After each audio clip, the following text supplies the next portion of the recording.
Vamos iniciar agora o capítulo dos crimes contra as finanças públicas, né, que foi inserido aí em 2000.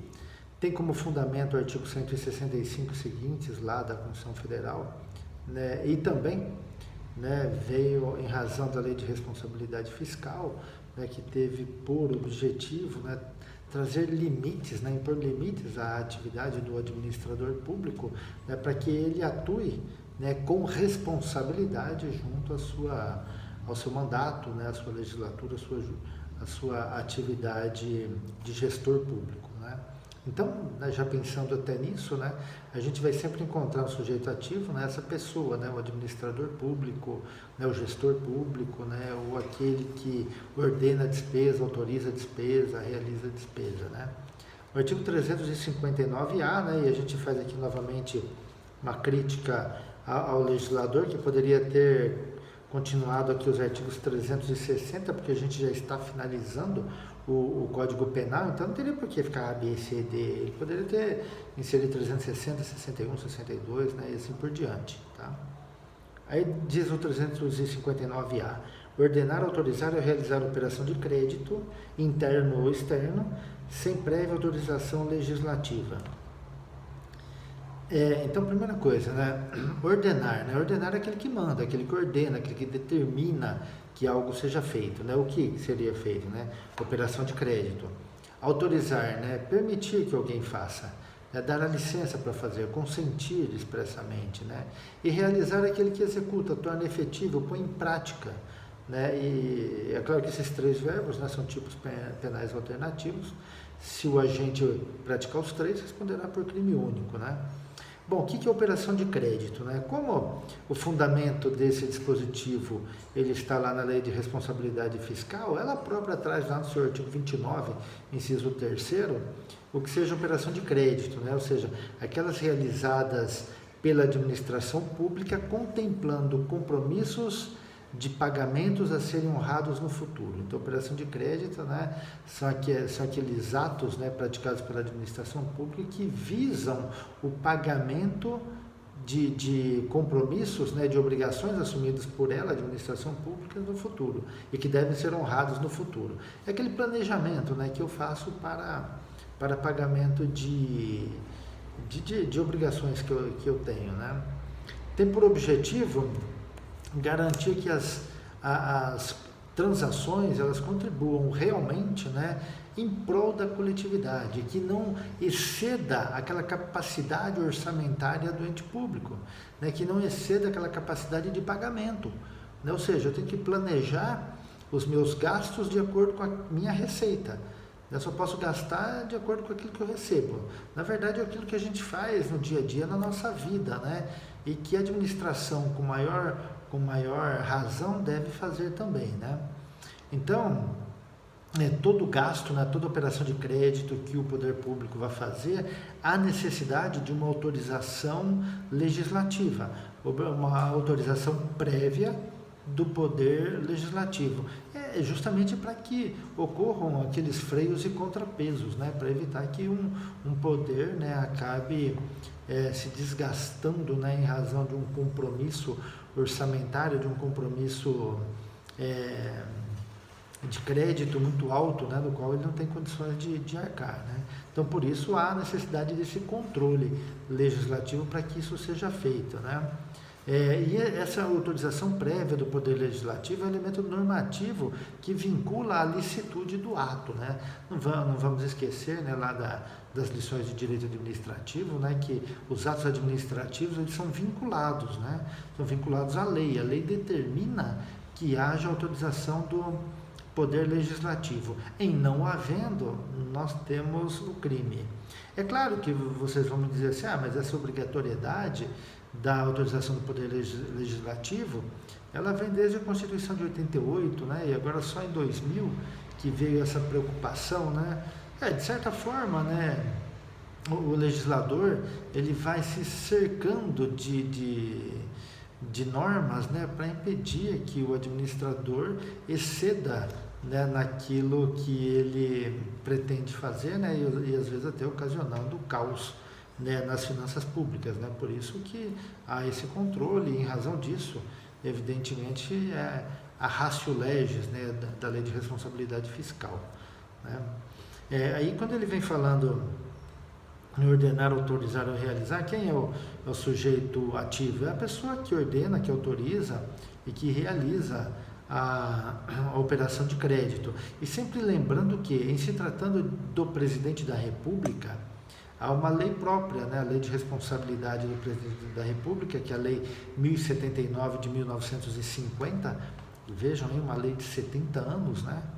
Que ainda está em vigor, né? E também em relação ao prefeito municipal, se aplica o Decreto-Lei 200, né, de 1967, que ele fala da responsabilidade do prefeito municipal, né, na ordenação de operação de crédito. Então, em relação ao presidente da República e ao prefeito municipal, nós não vamos aplicar o artigo 359-A, mas aplicaremos, respectivamente, a Lei 1079 de 50 e o Decreto-Lei 200 de 67, que trazem também figuras criminais lá para as condutas dessas autoridades, né? O artigo 359-B fala da inscrição de despesa não empenhada em restos a pagar. Olha que interessante. Ordenar ou autorizar a inscrição em restos a pagar de despesa que não tenha sido previamente empenhada ou que exceda limite estabelecido em lei.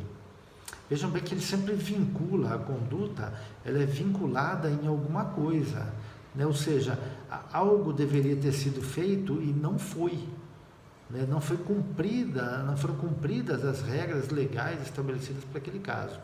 Então, esse dispositivo ele procura evitar que o administrador público deixe para o ano seguinte, e principalmente para outro administrador, e nós que estamos agora em ano eleitoral, né, pegando como exemplo, né, se tenta evitar que o prefeito atual deixe para o próximo prefeito despesas que não constem expressamente como devidas e cujo pagamento há de se estender no tempo, né, principalmente em razão da falta de recursos, né.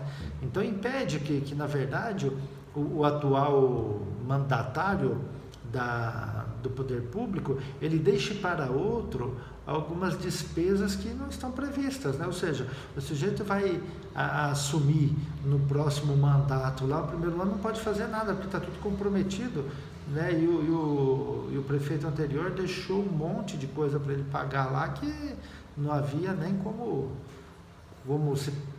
prever isso, né? O que são restos a pagar? São despesas empenhadas que não foram pagas no exercício financeiro. Por quê? Aquilo que foi empenhado, por exemplo, agora em 2020, deve ser pago até 31 de dezembro. Deve ser pago, né? O gestor público, ele tem que planejar as suas finanças, as finanças públicas, né, para que até 31 de dezembro tudo seja pago. Que não deixe nenhum resto para ser pago no ano seguinte, né? Existem dívidas flutuantes, né, que são pagas por crédito especial, né, mas isso há uma previsão na dotação orçamentária, né, e sempre lembrando que o orçamento, né, ele é sempre aprovado no exercício anterior. Então, nesse exercício se aprova o orçamento do ano seguinte, né, o Poder Executivo realiza a sua dotação orçamentária, manda o projeto de lei para o Legislativo, para que o Legislativo aprove lá a previsão, né, do que será gasto, previsão de receita, previsão de despesa. É claro que pode ter alguma coisa excepcional que ocorra durante o período, mas em ocorrendo, há também remédios legais, né, que permitem que o administrador possa ou não executar fora daquela situação prevista no orçamento, mas mesmo assim a necessidade que ele tenha a aprovação legislativa, né? Isso é uma forma de controle, né? Muito importante que deve existir. A gente tem visto isso nesse período de pandemia aí, autorização para que se realizem gastos e despesas, né, além do que foi previsto na dotação orçamentária, na lei de orçamentos, além, né, às vezes até dispensando licitações, em face da gravidade do momento que se exige, né? E mesmo assim, né, apesar de todo esse cuidado, a gente tem visto aí pela imprensa, né, vários problemas, né? Aqui ele fala também em despesa, né? Despesa é despesa pública, né? O que é despesa pública, né? É todo aquele dispêndio, né, de dinheiro para aquisição de uma coisa, né, de um objeto ou da execução de um serviço. Então a prefeitura vai adquirir medicamentos para a Secretaria da Saúde, né? Ela tem despesas com isso. Ela vai contratar um serviço, né? Pode ser um serviço de engenharia, um serviço de prestação de qualquer um outro serviço que ela precise naquele momento, né? E são vários, né? Isso é despesa, né? Então, esse serviço é uma despesa para ela, a coisa, o objeto que ela compra é despesa para ela, então isso tudo entra na despesa pública. A gente tem aqui uma outra coisa também, despesa que não tenha sido previamente empenhada, né? Antecipadamente empenhada. O que é empenhar? Empenhar nada mais é que comprometer o orçamento para pagamento, é programar o pagamento. Então, quando, por exemplo, o prefeito manda empenhar uma despesa, ele já manda que ela seja programada para ser paga, né? Preferencialmente na data de vencimento, né?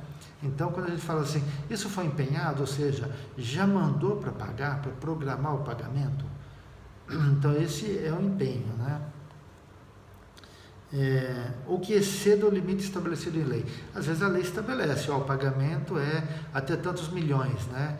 E aí o administrador público manda que isso continue, né?